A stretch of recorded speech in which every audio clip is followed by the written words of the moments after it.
Hello and good day to you, my beautiful friends. I do hope you are well. Welcome to episode 39 of Cross Button VR, our journey into the world of PSVR2, a show for those who want to share in our newfound enthusiasm for the world of VR. Now, I'm your host, Laurie, but if you have not really been paying attention yet, we are part of the Crossplayers. So, if you like what you hear, do check out thecrossplayers.com for links to all of our content and our Discord. Now, it is an honour to be joined by two of the most big and garish influencers in the metaverse. It's Ben and Alex. Hi there, chaps. Wow. Where do you come up with this material, Laurie? No idea. Amazing. Big and garish. Go on, show us your big and garish water bottles. Sure, here we go. That's mine. This is for audio listeners. Alex and Ben both have big and garish water bottles. Yeah. Oh, yeah. Fascinating. Oh, there it is. Tinny. Are you both well? Yes. Very well. Very, very well. Ben, you got a beer on the go? What were you drinking there, Ben? What are you drinking there? Not a Stella, as you No, thought not a Stella. in the pre-show. It is a Club Tropica Tiny Rebel, Oh, okay. which is one of my favourites. Alex, you on the diluting juice? Oh, no. It's Pepsi Max with cherry. Pepsi. Oh, is this your soda stream, is it? Soda stream. Nice. Well, I've got some Brixton Atlantic. Oh, that is another yes. one of my favourites. Lovely stuff. Lovely stuff. Another one. Just round the corner from me. Oh, okay. There we go. Good. But you're both well. You've had a good week. Really good. Well, the week's over, so that's always good. Yes. Yeah. Well, okay. So is this the start of a new week for you in your head then? Is this? Well, it's the start of the weekend. Yeah. This is the start of your weekend. It's Cross Button VR. Oh, hello. Hey? There you It's go. You know, Trying Jordan, to- Alex, sing. Make it a real radio program. New host here. New host audition. Now you're ready for the weekend. Yeah. Just call me Calvin Harris. I can sing as well as him. Who was it on the Discord was saying that we should put out an album of I think it was just Phil. Alex's singing? And I'm like, you, In fairness, I don't think he meant my singing. I think he maybe meant some of the other little tidbits like- that go around the WhatsApp of Like Ethan's decent one singing. from last singing. week. Max's funny ones. oh, I thought. I mean, if you need a Alex's Coldplay track on there, I'm more than happily obliged. Yeah. Jesus Christ. Oh, God. Okay, well, cool. Well, let's talk about some news, and let's talk about what we've been playing, and let's talk about what has been going on at all these various award ceremonies and nominations and things that have been going on. That sounds like a great idea. Just while we're just in the preamble bit, I just want to go on then. apologise for any listeners. Last week, the beginning of the show, I edited it and I forgot to chop off the bit where Alex dropped a C-bomb on the 24th second of the show. So, normally we like to pepper them in throughout the show rather than right at the beginning. But Build up to Alex's swearing. that was a mistake, and apologies if any children shouldn't be listening to this anyway. But They shouldn't even be playing VR. What they're doing listening to this yeah, it's your fault, irresponsible parent. Anyway, yes, that was it. Sorry, Laurie. Move on. show. Okay, well, I'm sure our audience will accept graciously your apology. I hope so. You can't. Let's. So today or Friday, as people are listening to this podcast now, it will be. We've had the Arizona Sunshine 2 showcase just dropped, which was actually quite a meaty showcase, if you like. I was a little bit surprised Sony could have been like, "No, we'll have this. We'll have a state of play dedicated to it," because it was a really good, in-depth overview of the game. And crikey, that looks like a really good game. It does. It looks like a proper good, well-made VR game. It just It looks does. perfect for Christmas. I mean, that just looks like a Christmas Yeah. scene right there. Like, Well, let's shove a grenade in your mother-in-law's mouth. Boom! Like, I mean, here we go, perfect family Christmas. But no, I completely agree, Laurie. It looks like a game. I think I haven't played the first one, obviously, but it does feel like. Alex, was the first one on Quest? Could you catch up with that before? I could. So actually, they released a press release just after this came out. It's 80 something % off on Steam on PC VR for the first come one. on. So I feel like I might pick Catch that up up on and all give it a those go. You might actually important have to buy a story game. beats. Yeah. Yeah. Yeah, well, I presume they're designing this game so you don't have to have too much knowledge of. I mean, it doesn't look like it's the a zombie story apocalypse. means It's a zombie anything. apocalypse thing, right? Yeah. Doesn't matter too much. But yeah, there's a good showcase because it showed you there was a single player, showed a bit of the campaign, and it was quite a good length of it. It showed you a good idea of what you're going to be doing and how it works and stuff. They showed a co-op mode as well, and they also did a deep dive into some of the mechanics as well, and just showed how they work. And then there was a bit with the voice actor who plays the main character. And that was, it was an interesting, it was a good showcase. It was quite funny. The narrator, I think, was one of the game directors. And it was just kind of a funny narrator. I was like, oh, if this guy's directing the game, this guy's amusing me. Yeah. I am amused. I am amused by this. So I'm probably going to be amused by his game. So he's a good salesman for it. He is. Get him a better microphone. Oh, okay. My first thought was, as soon as I heard that, was like, oh, this is good. I am amused, but he sounds like he's talking through a headset. I mean, it is post-apocalypse, so maybe where he's from, they don't have much. He was piloting that helicopter at the time. No, really, honestly, it just looks fun. It just looks like stupid fun. And I don't know if the person playing it was just really good or if it's quite generous in how much it helps you, because there were a guy was peppering off headshots left, right, and centre really easily, and I'm like, yeah, that's what I want. I don't want to have stress. It looked like a zombie game that isn't really stressful and like fuck, like panic horror. It's more a comedy, and you can go in and go bang, bang, bang, exactly. Fuck you, knife there, and it's just really over the top, silly, not constant tension, not survival horror. It's more like a power fantasy of, well, I'm the one with the gun here, so I'm clearly gonna win. Yeah, and the zombies all seem a bit useless and crap, which I guess in VR almost is kind of good because it kind of gives you the time you need in VR to physically reload and do things. And I don't like these games where I'm sort of fumbling from a gun. I can't reload quick enough in like Propagation, Paradise Hotel. I can never do it quick enough. And I'm like, fuck, it's trying to get me. Fuck off. The idea that they could just be quite slow and dumb and just give you the time to just smash their brains in is just really, really fun. Yeah, it looks very promising, doesn't it? Yeah. Dog as well. Cute dog. Looking dog. I would like to tinker with the settings and see if you can reduce the amount of times they say the word Fred in the game. Did either of you notice that, or am I just? But I think Fred is a key. Yeah, I know, but I don't like probably not knowing the series. I don't understand the Fred thing. Yeah, that's what they call. That's what he calls them. Isn't it? They're all Freds. Seems like it. Yeah, it's like walkers in this world. They're just the Freds. Yeah. The zombies are just called Freds. It was just repeated quite a lot. I'm probably being nitpicky, but I was just like, yeah, I mean, that could get annoying during the course of a game if you go, oh, get out of here, it's Fred. Probably been edited like that. I don't know if it'll be that much. I don't know. We shall see. Not the end of the world, though, is it? But no, and the co-op looks like fun as well. I'm sure we'll be able to jump into that and play that together. Very cool. Yeah, all in all, quite promising. And the 7th of December, that is out, so not too long to wait, but that definitely looks like going to be ending the year on a strong note. Yeah. PSVR2. So just please work and be a good game. Just land the plane. Not like that helicopter. Just. But I think the Vertigo did manage basically flawless launch with, not flawless, that's probably totally jinxed this now, but 7 Quest VR just basically did the same and launched fairly successfully across all platforms, so hopefully this is going to do the same. And it feels like they've taken the right amount of time with it and the right amount of care, and it just needs to land now. And am I right thinking it was delayed a little bit already? I don't think it was ever properly dated, but it feels like they waited till they really knew when it was going to be ready and kind of watching everything else that was going on. But they must have wanted it out for Halloween, ideally. So it's not a Christmassy game, is it? Well, maybe. Who knows? Well, if you haven't seen that showcase yet, go check it out, or just wait and play the game when it comes out. I don't care. And let's try and get that guy who was amusing on the show. Alex, do you think? Do you think, Alex? See what I can do. Yeah, just kidnap them. Just like pull up. He's walking down the street. Just pull up in a van and just bundle him into the back of it. That's how you usually work. It's the Scottish way of doing things, yeah. Closh to the back of the head. Good. Okay, Tiger Blade. We were supposed to be playing that this week, weren't we? But it's been delayed. It has been delayed. I still don't think they've actually announced that it's been delayed. Oh, okay. Well, we've got we the know it's exclusive great. now. So.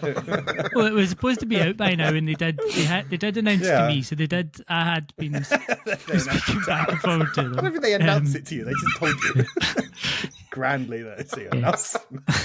Well, I feel like they bowed at my knee and announced. There was a big. What?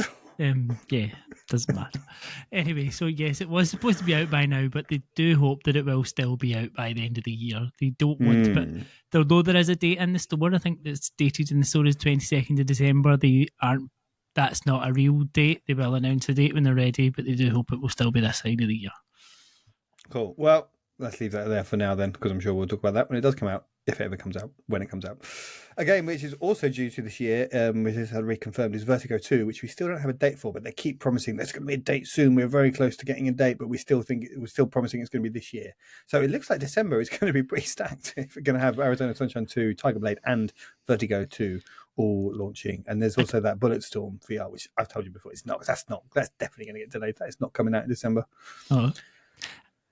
I don't understand why. Like, see, at this stage, you're like, it's coming in 23. It's coming in 23. Why does it need to come in 23 now? Yeah, man. Like, just put it just out let in it go into January when 24. we've all got loads of time and it's raining and everyone's doing dry January. No one's to go out to the pub and just no one's got any money and stuff. Just ping out. Yeah, put it out then.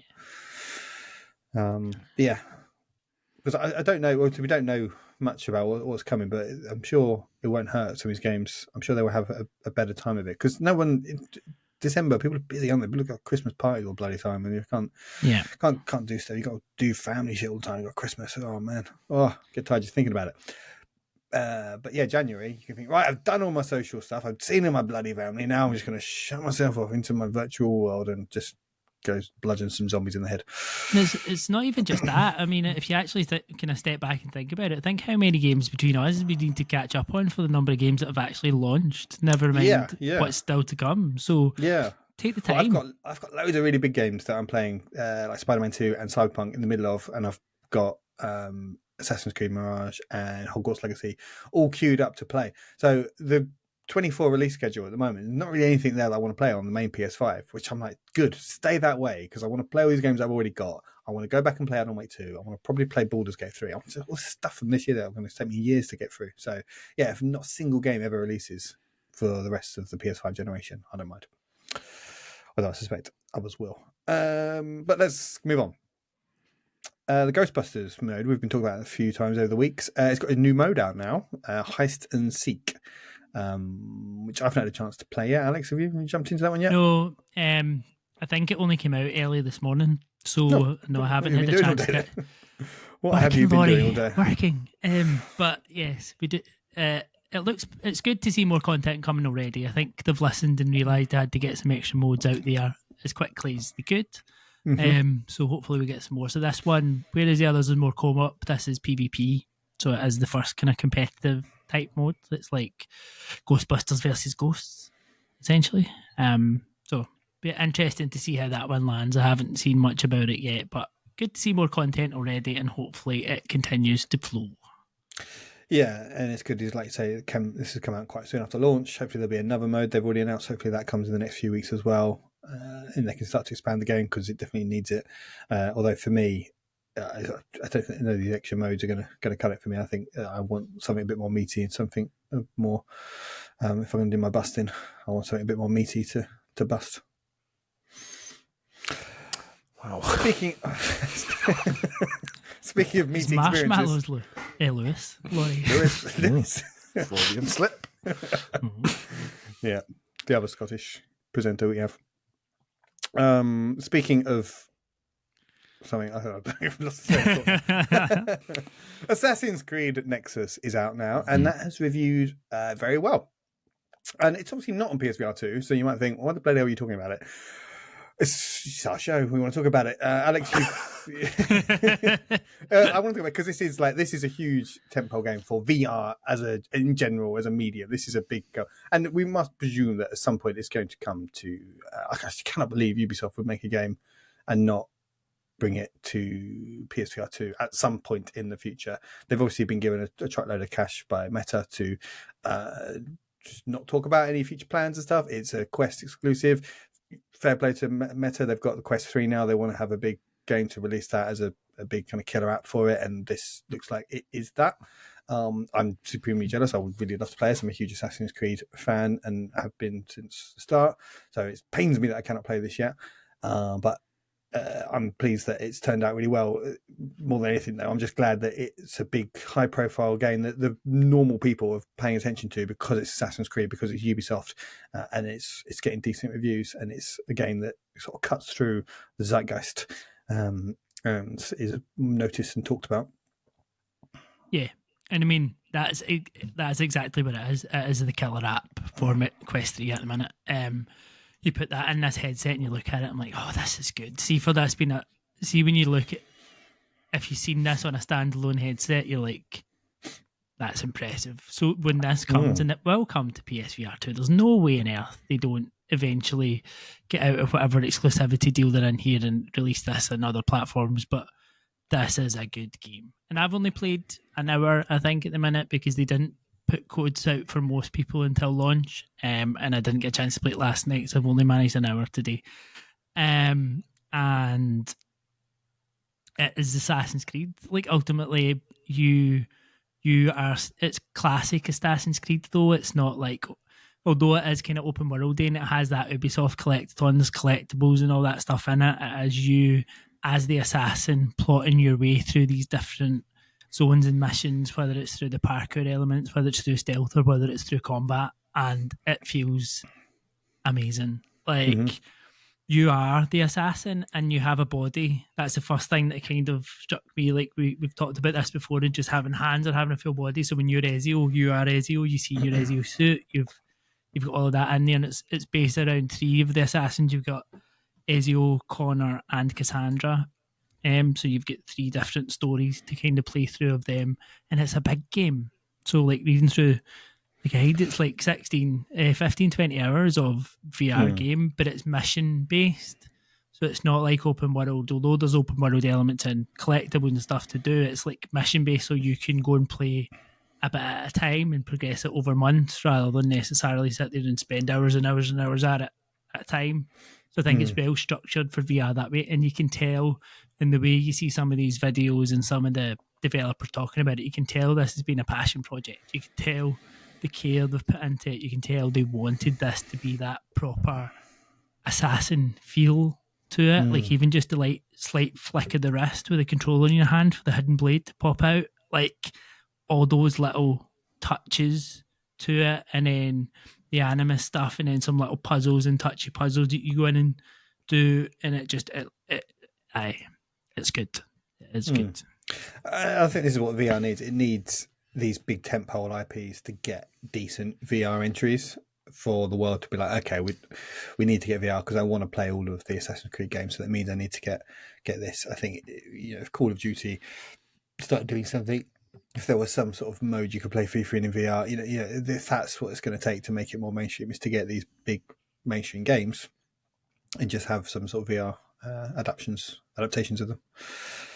But good. All right, well, keep playing it and keep letting us know what you think of it. Maybe talk about it on Crosscast, though. Yeah, not this PSVR2 podcast, Alex. Yeah. Okay, yeah. Sorry. Keep the thoughts to yourself next time. Christ. Cool. Well, that's about it for the news. Unless you've seen anything else, Alex. Usually you're quite good at spotting things. I don't. Nope.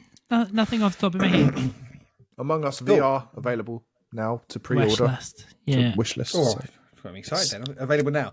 It's not available yet. to wishlist. It's on the store. As is Ultra Wings 2 is now available to wishlist on the store as well. Oh, yeah. Well, we did get a tiny little extra trailer for that, didn't we? Because they put out a tweet for that, which they looked at their Twitter account, and they tweeted back in March, and then not again until the beginning of November, and then not again until today. It's like, wow, whoever's doing their social media really needs to get work a bit harder, or be employed in the first place. Strip feed into the extreme. Yeah, but the team that they put out, I didn't recognise the footage in it. It's looked like about 30 seconds of new footage, so people can go check that out if you want. I mean, it's not that exciting, though. In their defence, it's also a sanitary towel brand, so they're busy, aren't they? Ultra Wings. Right. Come on, Laurie, don't look at me like I'm an idiot. I don't know. Anyway, you're Tell about us to more move on. about Sanitary Tales, Ben. For fuck's sake. I think It's so good having you on this show. taking it, I can't remember when this happened, but taking it back to a bit of news, I think the other thing that potentially happened this week is Resolution came out and said that Demio Battles was coming to PSVR2 next year. Oh, yeah. So they didn't date it, but they did come out and say it was coming. It would be available next year, and that'd be a very good addition again to the PSVR2 because that is a very good game. No, I won't talk too much about it because I don't want another row. But yeah, I think no rows on this place. We've tried to play Demio together. Well, we have played Demio together, but Battles is a much better format for that. You're like 20-25 minute games. You're in a smaller environment. It burns, like the environment burns in, and it's small. It's that kind of almost like a tabletop. Do you know how Fortnite and the Storm comes in? In Battles, like the board comes in. So after so many plays, like the squares around the outside will burn away, and you're just stuck in the middle.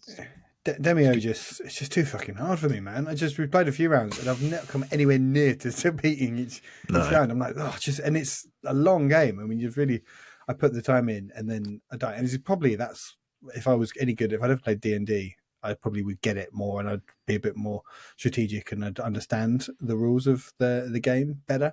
But I don't, and the game hasn't really taught them to me, and so I just seem to play it for quite a long time, and then inevitably will die by about three quarters. It always feels like I'm towards the end of it. I'm getting close. I'm just about there, and then I die. Yep. And it's usually like I'm not even close because something will just come along in that last quarter of the round and just totally just annihilate me. And you think, oh, well, I'm so glad I spent an hour slowly chipping away at this dungeon. So. Yeah, and people keep saying, "Oh, I'll join a team with you. I'll show you how to play it." I'm like, I can't be bothered. I can't be bothered. There's other stuff I can play, like the Tin Hearts demo, because that's what I've been playing. Played that today, and yeah, I've been wanting to play this because Alex, you've been singing its praises, and I could tell I'm going to really love this game when it comes out. It's got that whole other music. The music alone has sold me on it. It's this really nice, evocative music. You're in these kind of child's playroom sort of thing, so it's sort of this kind of nostalgia, playing with toys, looking back on the memories. I was like, oh, this is going to have lots of emotion, lots of feels. This is going to make me feel stuff that's going to make me feel melancholy and just children growing up and leaving their toys behind, and you're just there to pick up the pieces. Toy Story, man. Okay, Laurie. It's okay. It's like a Toy Story. What rubbish? Fuck off. Just get out.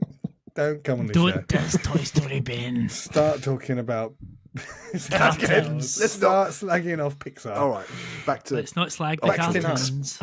Yeah, Tim, I don't know, Alex, you obviously described it, but it is one of those games that it's quite hard for someone, when you hear someone describing it, I think you really have to just play it for yourself and work it out, because I hadn't quite got my head around from what you were explaining to it. It's like a 3D Lemmings played out over a table, but you have to put objects in the way of the soldiers to get them to go where you want them to go, and you can fast forward and rewind times. You can see things, and if it goes wrong, you can rewind it. It's really clever. It's really nice mechanics, and I also really like the way that they can point at things and interact with them. Works really naturally. I don't know if it's using eye tracking or something, but it seems to just get what I want to pick up and touch really, really easily. So I like that part of it. So yeah, enjoying that demo. What about you guys? Have you been playing anything this week? Yes.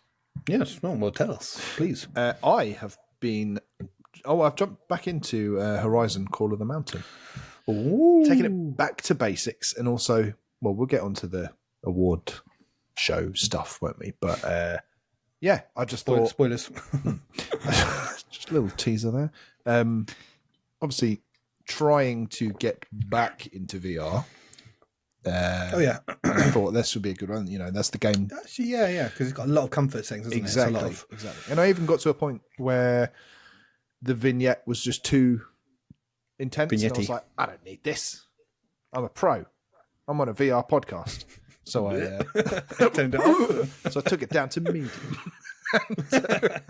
But do you know what? I don't think I gave it a fair shake back then. Obviously, I think, as we all were, we were quite wowed by the graphics and everything, and the whole atmosphere. And Laurie, you and I obviously love Horizon, so it was amazing to be in that world. Yep. But the actual gameplay kind of grabbed me this time around, and I actually appreciated the sort of slow traversal, and it just felt like actually this is just quite cool to play, and the combat I really enjoy. I again didn't really give it the time of day last time, but the combat bit never clicked with me before, and I wonder if now we've played more, we kind of get VR more. No, we always VR aficionados that we are. Yeah. Maybe we kind of understand it a bit more, and yeah. So it wasn't. I didn't feel like I remember when I first played it. I felt like I was kind of fumbling around, going, "Oh, how am I supposed to sort of strafe left and then roll to the right and pull out an arrow and everything?" But it just felt very natural when I played it this week. So, it was fun. It was really fun, and it felt. And in Horizon, where you got all the cool little sound effects when you hit one of them in just the right spot in one of their weak points, you get that sort of drum noise. You get, yeah.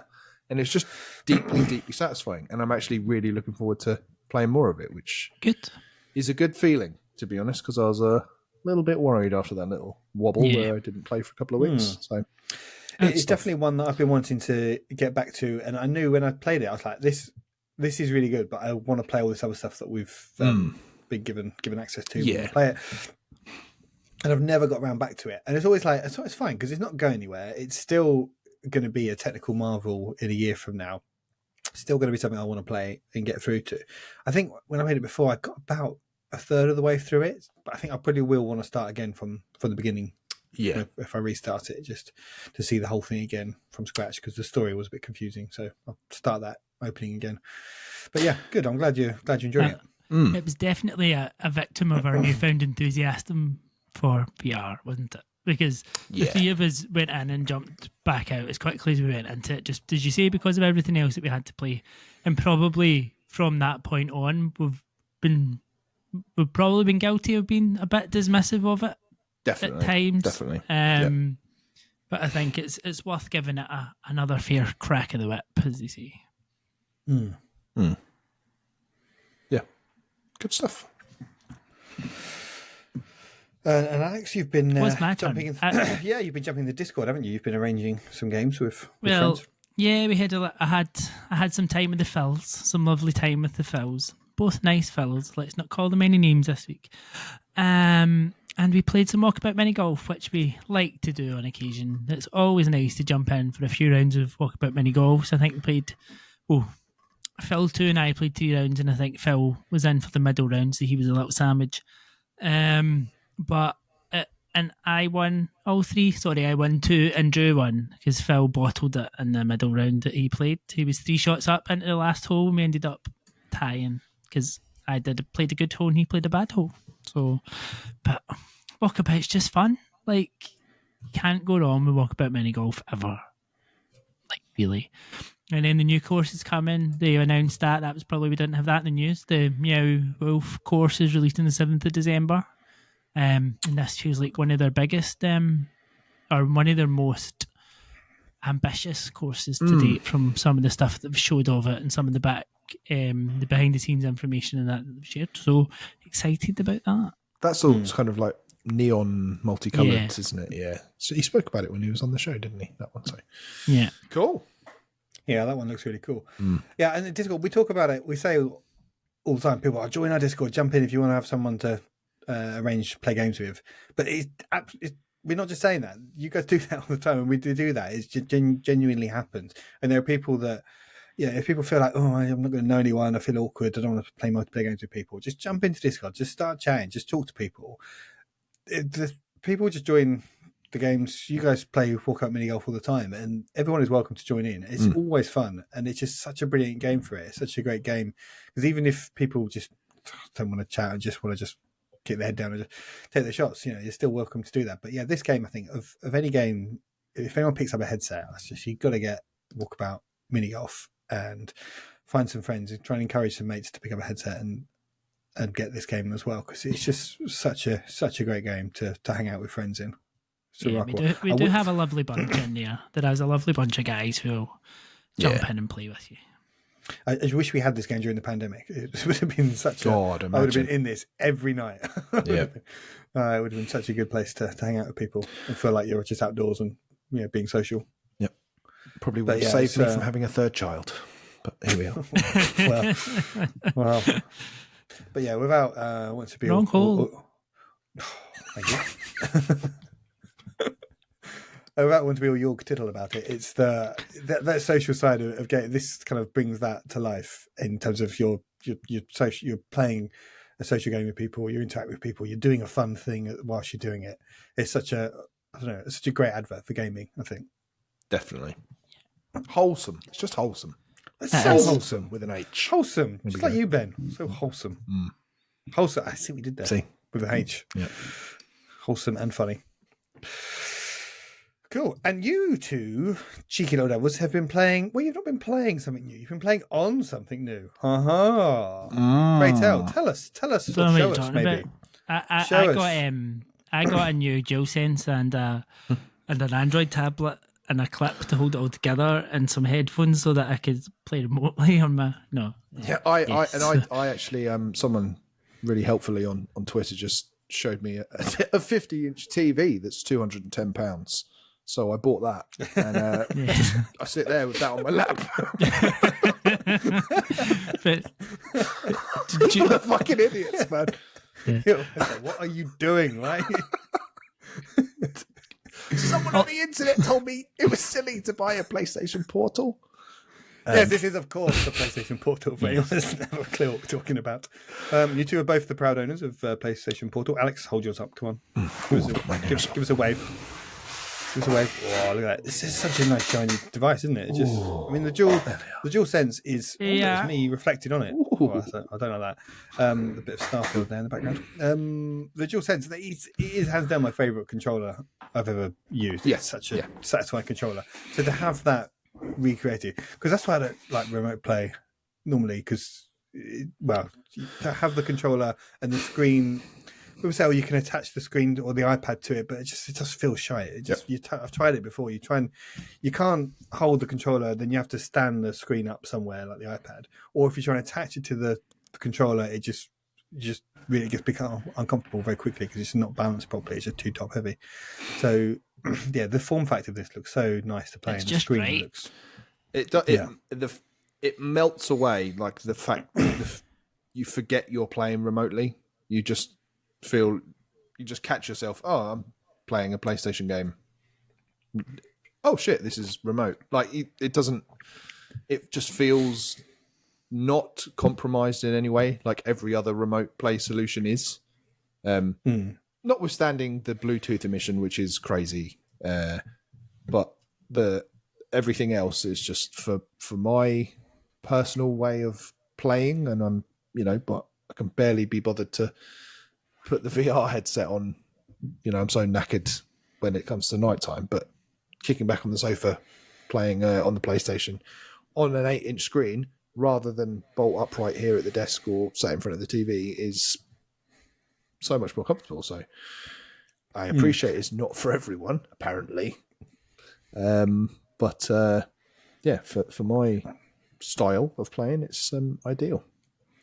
Yeah. And so I think, Ben, you're similar to me. Like, of an evening, I like to watch TV with my wife. And people would say, like, whoa, you've only got one TV in your house. It's like, fucking TVs all around the place. But I don't want to sit on my own. I'm not, No. Been at work all day. My wife's been at work all day. We want to hang out together. So you love... But, yeah. But I mean, that sounds like alien. That's an alien concept. All right, Alex, you're not a part of this conversation. This doesn't apply to you. We'll come back to you, Alex. But yeah, but if she wants to watch, like, often we're watching TV, I won't play a game because, like, we're watching something really good and I want to watch that. I want to give that my full attention. But if she's watching something that I'm not really bothered about, I'll just say, well, I'll play the Switch then. But if I had this option, because there's stuff that I'd rather play on the PlayStation compared to the Switch. Does not say the Switch doesn't have stuff as well, but no, sometimes you just want to pick up the game that you've been playing on the exactly. PS5, Yeah. So and that's exactly what we did last night. She watched some shite that I don't care about, and I played Baldur's Gate 3 next to her on the sofa. Wasn't Sailor Sunset, was it? Not last night, but it often is. Obviously, if she's watching that, I've had to endure that this week. Crap. No idea what you're talking about. No, But yeah, it's odd the amount of the hatred this the gets. vitriol. I think people are just furious it's not a Vita. It can't play native games. But you're like, yeah, but it wouldn't cost £200 if it did. Like, it would be like a Steam Deck. And but then they'd have to make games for it, and they wouldn't, and so then it would fail. Like, they know what they're doing. It's like sold out everywhere. Like, because now I'm like, I do probably want to get one because waiting for people to have some sort of first impressions of it, and then I think about I'd pick one up if you guys were sort of positive on it, which you obviously are. But I was like, well, I can't get one now, so I'm just gonna have to wait and stuff. But everyone's like, no, this is a waste. No one should want to buy this. It's a complete waste of time. You're all fucking idiots if you buy this. You should just do other things. It's like buy a tablet. I don't want a tablet. My phone is pretty good. It's like, why don't you just use your phone for remote play? It's like, because then I can't do anything else on my phone. Too small. My phone's too small. It's too small. But people will go, yeah, but you could just get a backbone. Yes, a backbone is £100. A phone is £1,000. And tiny, and you get notifications on it all the time. It's like PlayStation games, like Nintendo get it when they design their games. Everything's big and chunky, and you can see it on a small screen or a big screen. They know the Switch is both, so they design things that way. But PS5 games are made. It's hard enough to see them as it is because stuff's so small. Because you think all the developers made this sat at a monitor, sat at a desk. So often I always have to turn the subtitles up to like full size and turn the UI and stuff, make it bigger because I'm getting fucking old. All right, I'm getting old. I don't want all these like tiny small things like I'm reading on my big TV in the corner of the room. So when you took that down on a small screen, I remember streaming. I forget what it was. I think it was like The Witcher 3. I streamed back in the day that was PS4 days, obviously, but that was impossible. I cannot read any of this. I cannot see what's going on. The menus are completely incomprehensible. It just doesn't work. So you need to have it on a big screen. I don't want to buy a tablet just to remote play games on. No, because there's nothing else I need a big screen for. The phone is fine for everything else. It's and that's the thing. Like I've been a pretty big advocate of like the backbone and the Razer Kishi before that, and just playing remotely in general. Like I love it. So the next logical step for me is to get an all-in-one device that does it extremely well without any of the other compromises. Again. Bluetooth notwithstanding. But yeah, I dared to post something positive about it. I don't really use Twitter much these days, but I was excited about it, so I just put a little 5-second video of the portal whirling up and then jumping straight into Baldur's Gate 3. Which is cool. Which is very cool. And I've never... This must be how Laurie feels on a daily basis. Like, the amount of replies... Some... very nice, some very angry. Why don't you just buy 3 different devices? It's just it's weird, and I've never seen. Because I don't want to. Yeah, I've just never seen that amount of like. I don't know why people care that much. No, exactly. Really? Like it's odd. Very odd. I couldn't care less what people buy with their money, or like if you want to buy this, buy it. If you don't want to buy it, don't buy it. If you don't like it, don't like it. Yeah, we don't care. It's weird though. It's brought out the crazies. Like, there's people absolutely. In my... I'm not engaging in this at all. I just put the original tweet out, but there's people going like... fighting with each other. Yeah. Ponies. What the hell? I mean... And they're arguing amongst themselves, blocking each other, slagging each other off. Like, chill out.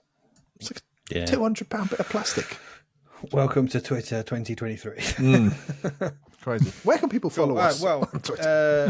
Well, you guys keep playing it, and you can give some more in-depth thoughts on the actual experience of it and how it works, and just try things on the next episode of Crosscast, and then everyone can tune into that. Absolutely, tune into Crosscast, and then Ben and Alex, you can listen to Ben and Alex convince Dan to buy one in real time. Yes, well, I think you already have convinced him. To be fair, it won't take much. We can, I'm looking forward to hearing Dan and just to see his kind of willpower crumble. I really want this shiny thing. I think it's more likely that he'll have one by then anyway. Yeah, probably. He'll just go, probably. Yeah. Yeah. Okay, cool. Well, I'm glad you're enjoying it, and I'm glad it works, and I'm glad that, it seems to be finding an audience. Cool. Let's move on. But before we do, if you'd like to support this, please give the podcast a sub on the service you're using, and leave us a review too. And also, please do follow us on Twitter at CrossButtonVR. And at the Crossplayers. Follow us or subscribe to our YouTube as well, because that is going great guns at the moment. Lots of people are joining that. There's also lots of giveaways we've been doing on our Twitter. So if people haven't seen those, check out the Twitter.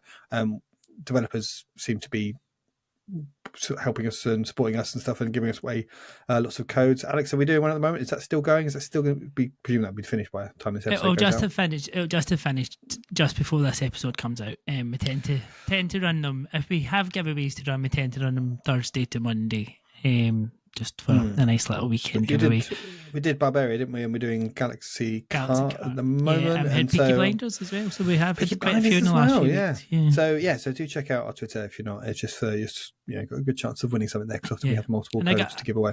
I got a lovely message from Steve, one of the guys who won Barbaria just before we came on, to see how much he's enjoying it and how grateful he was for it. So that was nice to see. But that is a very good game. So if people are on the fence about Barbaria still, like, there's loads of reviews out there, loads of people playing it, and it's, for me, $15.99. I think it is a must buy for PSVR2. Yeah, digress. You did digress, but that's fine. We'll forgive you. We love you. We love you, Alex. Even Menders. Right, topic. PSVR2 has been nominated. This is the time of year where there's all the award ceremonies. People put on their tuxedos, they go and they dress up, they get drunk, they drink lots of booze, and they go and they win an award or not. And PSVR2 has been nominated for many things. And let's start off with the golden joysticks because they were first and we know the winners for those. So the nominations for the best VR game are the golden joysticks. Obviously, golden joysticks does everything, normal gaming, I think, but they do have a category now for VR games, as most of these awards shows do, which is handy for us because it gives us something to talk about. So the golden joysticks, then, the nominees for the best VR game were Sea Smash, VRS, Horizon Call of the Mountain, Synapse, Vertigo 2, F123, and The Light Brigade. And the winner of that was Horizon Call of the Mountain, which I suspect that's probably what gave Ben the idea to to go back and play it. Which I was quite surprised that won it, but I suppose you were like, yeah, that's the name that everyone recognises. That's probably how the most people have played it. I don't know. Yeah, my first reaction was boo. Like, yeah, I wish any of the other games would have won. Because that's kind of the obvious kind of it's just this what sort of PlayStation should just vote for Aloy kind of thing. And I know lots of people who play all these games, like Vertigo 2, we haven't had a chance to play it yet, but people really love that game. They say it's brilliant. We absolutely love Synapse. You know, if you go by our top 10 games on the platform, Synapse is number one. Horizon is not even on the list. So yeah, for us it would be an easy. And Sea Smash has come along and built itself up to it's kind of built a bit of momentum as the year's gone on as well. From where it started to where it's got to. Yeah. So, but Horizon was the winner there. And there was a few other awards that went out. No Man's Sky won the best still playing, which I guess is kind of like ongoing game category, which No Man's Sky, probably one of the reasons that people are still playing that is because it's now in VR and the PSVR2 version of it is very well thought of now. It's been updated and it's now in a very good place. It's also worth noting that, strangely enough, Resident Evil 4 won best PS5 game, which as well is going to be a PSVR2 game imminently as well. Imminently, I don't know, it could be months away yet, but in a while it's going to be a PSVR2 game as well. Nice to drop it at the Game Awards. Yeah, probably. So, but pretty good representation there for PSVR2 in the category of best VR game. Obviously, of those, is F123? I'm presuming that's not on the headset, is it yet? But we've got it's PC VR only. Yeah, and I thought so. Sea Smash, Horizon, Synapse, and Light Brigade are all on PSVR2. The winner, obviously, was from PSVR2, and then PlayStation also picked up on the best gaming hardware. They picked up the award for PSVR2 was the winner in that category as well, and that was up against I don't even know what some of these things are. Turtle Beach Stealth Pro headset, Alienware 34, and then loads of letters and numbers. I got no idea what that is. Green. Is that screen? Is it? Okay, Nitro Deck. Don't know what that is. Oh, that's the dock thing that you put the Switch in. So instead of Joy-Cons, it's a solid unit. I mean, maybe. I don't even know if you're joking or not. No, it's true. That's true. That's what it is. Cool. The Asus, is it ROG Strix Scope 296? What the fuck is it? What is that? No one knows what that is. Literally nobody knows. There's no way to find out either. No. And the Samsung 990 Pro. Again, that could be anything. So, yeah, PlayStation won that, which I suppose that's at least says the virtue of people know what that is. So yeah, but yeah, good for them, good all round really. And it's just strange because a lot of people say, oh, PlayStation have put out this VR thing and they seem to just not be supporting it. They've put it out to die. They don't care about it. But actually, they are pretty much cleaning up in that best VR game category. They're winning awards for the hardware. And whatever you say about the PSVR2, I don't hear anyone ever slagging off the hardware. I think everyone seems to be pretty universally agreed that the hardware is not the problem. But people say, well, it's the software that isn't being supported. And obviously we know how foolish that viewpoint is around these parts. But to see that recognition there for Sony in the award ceremony is great. And that has transferred over for the Game Awards as well, because we've got the nominations for that. This was even kind of, it just struck me as an even stranger list, really. These awards, so we don't know the winner of this yet. The nominees for that one were Gran Turismo 7, Horizon Call of the Mountain again, Humanity, Resident Evil Village, and Synapse. So what do you think about those ones, guys? Bizarre. I feel like, particularly something like, and no disrespect to Humanity, like nothing at all, but for me, it's a good game. It's a good VR game. Probably a better flat game than VR game. I would agree. Yeah. That shouldn't be in there. Like, there's no way on earth, even for we're no experts here, but there's better VR games than that are well more worthy of a nomination. But I think this comes down to that argument of the Game Awards the Game Awards nominees are decided by outlets who vote. It's 140 outlets who put their nominations in. Yeah. And if you go and look at a lot of the games that are on VR and you go to Metacritic and you look at the number of reviews on there for these VR games, and I think someone made the point about Vertigo too, the reason it is not there is because it doesn't have any Metacritic reviews, because these people who are voting for these aren't covering it. Yeah. So IGN have never covered Vertigo 2, but they have covered Humanity. So yeah. It does strike me as a list of people that are just not that interested in VR, because they are like such obvious. Like if you're like, oh, what games have there been? Oh, I don't know. Have you heard of? Yeah. There's that one, isn't there? There's this one. There's that one. Yeah. Go on. That's 5. That'll do. Synapse is probably the only one that's sort of broken through, because the other ones, I mean, Horizon is obviously known IP. Gran Turismo is. Resident Evil is. So they're all kind of games that people recognise, and I think Synapse and Humanity as well, because that was on PS Plus day one. It was kind of a big tentpole PS Plus extra release, and it also had a VR mode, so that got some recognition there. And I think Synapse was the only one that has really stood out, that has caught people's attention on that. So, I mean, fair play to Synapse for sort of breaking through to that audience, I guess, that more mainstream audience that isn't paying that much attention. But God, yeah, it was almost a bit depressing, really, because there's so much good stuff that could have been featured that is doing really good stuff. Like that Vertigo 2 just looks amazing. I don't know. Yeah, thank you. I don't know if Vampire, The Masquerade Justice, or Seventh Guest, I don't know, did they come out too late for consideration? Probably. I think when you're at that stage, it probably just to be. Well, they came out before Spider-Man 2, didn't they? And that's been nominated for Game Awards. So yeah, well, there you go. See, but like Sea Smash as well. Like Sea Smash compared to Humanity, it's just no competition. I think it's like, and it's hard to know because it's in my view. I don't know how much to sort of speak about this, because there's lots of games that I've loved on PSVR2 this year have been ports from games that have been out previously, so they wouldn't be eligible this year anyway. Like stuff that has really hit home for me. I know, I think Red Matter 2 was nominated last year at least, so it's good that there is some recognition for that. But it's even things like Powerboy Simulator, and I know that's a really random thing to suggest, but see when that comes, surely it'll come to PSVR2. But that game is probably one of the most suited to VR games you're likely to ever play, and is done incredibly well, and is a game that's pretty well received and loved already. I mean, something like that as well. And even Assassin's Creed would have definitely been too late. If Assassin's Creed had come out earlier, there's no doubt in my mind that would have been in that list. But because it's an Assassin's Creed game, like first and foremost, it would have just I'm there. not. Well, I can't. But I mean, but people would have that would have been on people's radars because it's they'd have heard of Creed it. Their Assassin's Creed correspondent would have played it and covered it.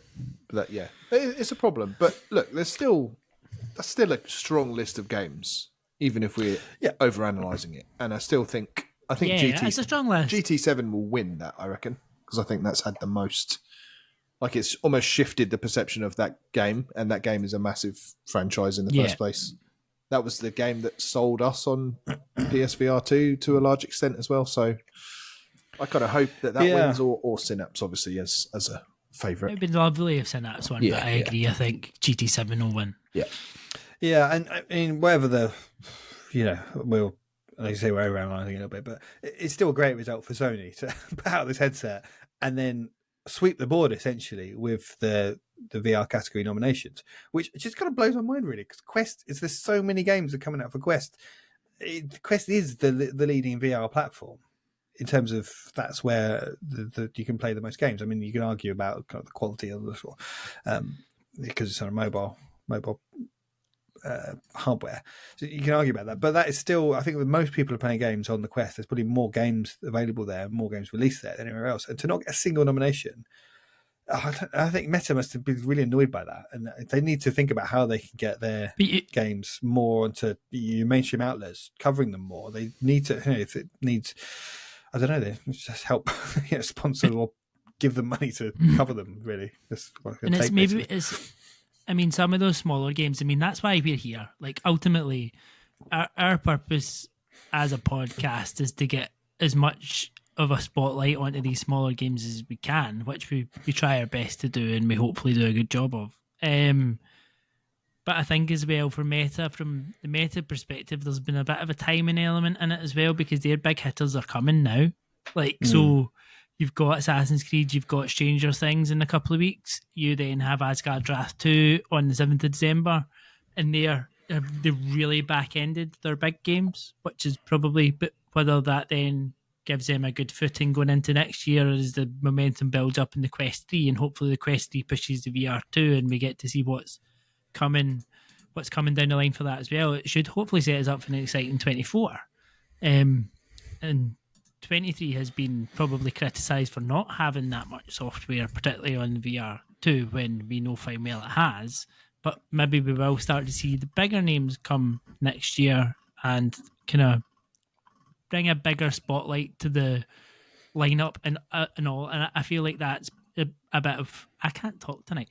That's a bit of where it's kind of coming down to, is the big names haven't been there, which has meant people have just been dismissive of everything else that has been there, and they just haven't had that spotlight that they deserve.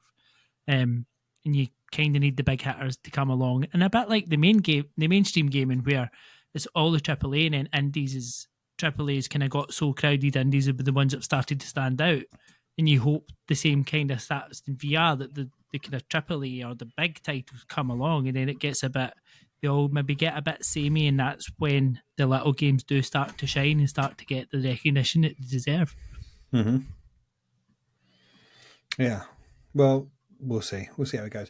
I think if, from just thinking of sort of Ubisoft's point of view, because they've released now so close to the deadline, when it comes down to next year, there was always that curse, isn't it? If you come out in December, then by the time the next awards up, people have completely forgotten about you. They just assume you were in last year's window. But if they can release for PSVR 2 around kind of summer or autumn next year, then I think for a lot of people that'll be the first time that they really pay any attention, because it's on a platform that they kind of, it's in an ecosystem that they're part of, and they understand more, and they'll see it on the PSN homepage and stuff. So yeah, and I think then that will strengthen its opportunity to pick up awards. So we'll see. But you're absolutely right, Alex. There was another award ceremony which happened, I think, took place last night, and that's the TIGA, which is the UK sort of trade association network for video games. I don't know what TIGA stands for. Something game industry, game association. I don't know. Do you know what TIGA? I'll check. I've got a press release somewhere. Let me check and I'll find out. Oh, they announced it to Alex before. Yeah, they announced I knew announced the winners, Tim. But they had their awards. Their awards are a bit different because it's more looking at the kind of the companies themselves, the developers and people in the gaming industry that TIGA look after and support and stuff. So they're trying to grow the industry in the UK. They're representing UK companies and stuff. But they still had an award ceremony, and they had the winner of their game of the year. Kind of give you an idea of that. It's not really like a usual award ceremony. Do either of you know what won their game of the year? What is this, VR or everything? No, just anything, just anything. Game. So they've got loads of different categories. They've got 30 odd different categories, and the game of the year is chosen by attendees of the award ceremony on the night. Wow. So no nominees. I'll give you, if you don't know, then I'll I take it, is it a British-made game? I don't even know, to be honest with where it's made. Wasn't it Disney Illusion Island? Am I making that up? No. They won Illusion Island won a few things. Yes, Disney Illusion Island. Thank you, Alex, for totally spoiling the reveal there. Sorry. I thought you were asking. I thought it was a quiz, and I'm like, I think it was Disney Illusion. I think it was a quiz. Yep. No, it was Disney Illusion Island. It was the game of the year, apparently, according to TIGA member attendees of this award ceremony. So maybe they're just all absolutely hammered by the end of the night when they got to choosing. But fuck it, give me the Disney one. That's okay. It's on screen right now. I can see. Everyone's like, well, hold on a minute. What about some of the good ones? But that had a VR category as well. And that had on it the Peaky Blinders, King's Ransom, Synapse, VR language learning. No More Rainbows, whatever that is. Horizon Call of the Mountain, 878 AD Winchester revealed. The Dark Pictures Switchback VR, The Last Worker from Wired Productions in York. Zombieland, Headshot, Fever Reloaded. So there's some sort of proper games there, some games that we would list and rate and stuff. And the winner of that one was Synapse. So that was good news for Engemes there. They were very happy with their award there. They picked up that award. So it's good to get some recognition for Synapse, even if it is from probably a more niche awards ceremony. But probably quite full big of drunk people. Yeah. Well, I mean, the TIGA I think is quite a big deal for if you're a developer in the UK and stuff, I'm sure. So yeah, congratulations to Synapse for that as well. And again, it's another PSVR2 exclusive on there, and that obviously that was kind of VR software as well, so that had like non-game applications as well that are out there. So again, it's Sony are really sort of cleaning up when it comes to award recognition for the headsets. Whatever happens at the Game Awards, that they're going to win. They'll win that as well. So they must be happy that. And I think it's a good riposte almost to the people who think that Sony have sent the headset out to die. They haven't. They are supporting it. There are games coming out for it. There's lots of good stuff to play on it. And I think I don't know what people expect. We say this all the time, but just the fact if you look at that Game Awards nomination, you've got Gran Turismo 7, you've got Horizon, you've got Resident Evil 7, which I think Sony part funded, and you've got Synapse, which I also think they part funded. So you've got that's just in the first year of the headset, and all those. 3 of those are at launch, so there's loads of big tentpole games there that your average person is playing, and there's tons of other stuff that's coming out, and there's been smaller stuff that's been coming out. So and Astrobot's coming at the Game Awards, so I mean it's no, it's not. It's not. They will. I don't know when they take PS5. It must be due a showcase. I don't think we know anything that any of the PlayStation studios are working on now, VR or otherwise. So at some point soon, there's Beyond Wolverine. And we know there's some exclusives that are coming next year, but I don't think any of the PlayStation studios. I don't think other than Wolverine, we know what any of them are up to. So there must be a showcase coming soon, and I'm sure that's when they'll reveal Astrobot. It'll come. But before we move on, TIGA stands for the Independent Game Developers Association. So it should be TIGDA, but it's not. TIGDA. Yeah, TIGA, and they've got a tiger as their logo, so that's obviously why they just dropped the D there, because tiger. And they have a little tiger picture. It is quite a cool logo. Yeah, cool. Well, we can move on to the end of the show, because that's it. That's all we got time for. So, thanks for that nice little segue. Thank you everyone for listening. If you have enjoyed this episode, I tell you what, we would love it. We would absolutely love it. Ben, you'd love it. So much. Alex would love it. Just please tell your family and your friends all about us. And if you'd like to get more involved, tell Fred. Tell Fred. I've already said it before, but just please do just jump into our Discord, come say hello. People do it all the time. You're not going to be alone, you're not going to be with anyone. Every week or so we get a few more people coming in, joining the fun. So come on in, the water's lovely. Last but not least, thank you to all of our patrons for supporting the work we do. You are all bloody lovely people. I've been your host, Laurie. These two have been Ben and Alex, and we will see you again next time. Until then though, it's goodbye.